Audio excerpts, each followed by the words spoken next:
তবে বাড়িতে চিকেন রেজালা বানাবে সেটাই তোমাদের সাথে আমি রেসিপিটা শেয়ার করে নিচ্ছি। পেঁয়াজের মধ্যে আমি উষ্ণ গরম জল একটু দিয়ে দিয়েছিলাম, আর তারপর মিক্সিতে পেস্ট করে নিয়েছিলাম।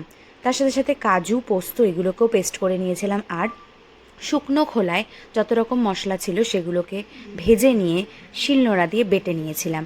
দইটাকে ভালো করে ফাটিয়ে নিয়েছিলাম, তার সাথে সাথে মাংসের মধ্যে ম্যারিনেট করে রেখেছিলাম 30 মিনিট মতো। আদা রসুন বাটা দিয়ে সব কিছু দিয়ে ম্যারিনেট করেছিলাম। আর এবার তেল আর একটু ঘি দিয়েছিলাম, তার মধ্যে ফোড়ন দিয়েছিলাম এলাচ লবঙ্গ শুকনো লঙ্কা।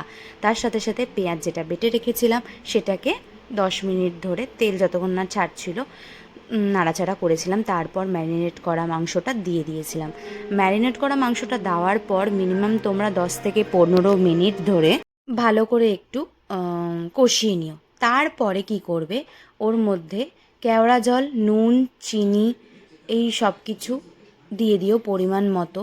আর উপর থেকে যে মশলাটা আমরা বানিয়ে রেখেছিলাম গুঁড়ো মশলাটা তার সাথে সাথে ছড়িয়ে দিও। ছড়িয়ে দেওয়ার পর জিনিসটাকে 10 থেকে 15 মিনিট আবার একটুখানি জল দিয়ে সামান্য পরিমাণ অনুযায়ী জল দিয়ে ভালো করে ফুটিয়ে নিও।